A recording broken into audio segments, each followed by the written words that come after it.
പാകിസ്ഥാൻ ആക്രമണത്തിന് ശേഷം ഞെട്ടിക്കുന്ന വിവരങ്ങളാണ് ഓരോ ദിവസവും പുറത്തു വന്നുകൊണ്ടിരിക്കുന്നത്. ഭീകരർ നമ്മുടെ നാടിനെ തകർക്കാൻ ചെയ്ത മാസ്റ്റർ പ്ലാനുകൾ ഓരോ ദിവസവും പിടിക്കപ്പെടുന്നുണ്ടെങ്കിലും അത് നൽകുന്ന അരക്ഷിതാവസ്ഥ ചില്ലറയല്ല എന്ന് വേണം പറയാൻ. നമ്മുടെ തോളിൽ കയറ്റി നടക്കുന്ന എത്ര പേർ ഇതുപോലെ ഭീകരരുടെ ചാരപ്പണിയുടെ ഭാഗമാണെന്ന ചിന്ത അറിയാതെയാണെങ്കിലും മനസ്സിൽ വന്നു പോകുന്നുണ്ട്. ആരെ വിശ്വസിക്കണം എന്ന അവസ്ഥ. ഇതിനിടയിലും നമ്മുടെ നിയമപാലകർ നമുക്ക് ചുറ്റിലും വയ്ക്കുന്ന സുരക്ഷാ കവചം ചെറുതല്ല എന്നത് ആശ്വാസകരമാണ്. ഡൽഹിയിൽ ഭീകരാക്രമണം നടത്താനുള്ള പാകിസ്ഥാൻ ചാര സംഘടനയായ ISIയുടെ ശ്രമം ഇന്ത്യൻ രഹസ്യാന്വേഷണ വിഭാഗം തകർത്തു എന്ന വിവരമാണ് ഇപ്പോൾ പുറത്തു വരുന്നത്. സംഭവവുമായി ബന്ധപ്പെട്ട് പാകിസ്ഥാൻ ചാരനടക്കം 2 പേരാണ് അറസ്റ്റിലായത്. നേപ്പാൾ സ്വദേശി അൻസുറുൽ മിയ അൻസാരി, റാഞ്ചി സ്വദേശി അഖ്ലഖ് അസം എന്നിവരാണ് അറസ്റ്റിലായത്.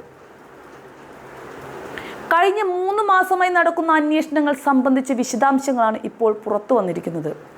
അറസ്റ്റിലായവർക്കെതിരായ കുറ്റപത്രം ഡൽഹിയിലെ കോടതിയിൽ സമർപ്പിച്ചിട്ടുണ്ട്. ജനുവരിയിൽ ഇന്ത്യൻ രഹസ്യാന്വേഷണ ഏജൻസികൾക്ക് ലഭിച്ച വിവരത്തെ തുടർന്നാണ് അന്വേഷണം ആരംഭിച്ചത്. ഇന്ത്യയുമായി ബന്ധപ്പെട്ട തന്ത്രപ്രധാനമായ ചില രേഖകൾ, ചിത്രങ്ങൾ തുടങ്ങിയവ ശേഖരിക്കുന്നതിന് നേപ്പാൾ സ്വദേശി ഇന്ത്യയിൽ എത്തിയിട്ടുണ്ട് എന്നാണ് ലഭിച്ച രഹസ്യവിവരം. ഇതനുസരിച്ച് നടത്തിയ അന്വേഷണത്തിനൊടുവിലാണ് 2 പേർ അറസ്റ്റിലായത്. ഡൽഹിയിലെ സൈനിക ക്യാമ്പുകൾ ഉൾപ്പെടെയുള്ളവയുടെ വിവരങ്ങളുമായി പാകിസ്ഥാനിലേക്ക് മടങ്ങാൻ ശ്രമിക്കുന്നതിനിടയിലാണ് അൻസാരി എന്ന നേപ്പാൾ സ്വദേശി അറസ്റ്റിലായത്. അൻസാരിക്ക് ഡൽഹിയിൽ സഹായങ്ങൾ ചെയ്തു നൽകിയത് റാഞ്ചി സ്വദേശിയാണെന്നും കണ്ടെത്തുകയുണ്ടായി. തുടർന്നാണ് ഇരുവരെയും പോലീസ് അറസ്റ്റ് ചെയ്തത്. ഖത്തറിൽ ടാക്സി ഡ്രൈവറായി ജോലി ചെയ്യുന്നതിനിടെയാണ് ISI അൻസാരിയെ റിക്രൂട്ട് ചെയ്തത്.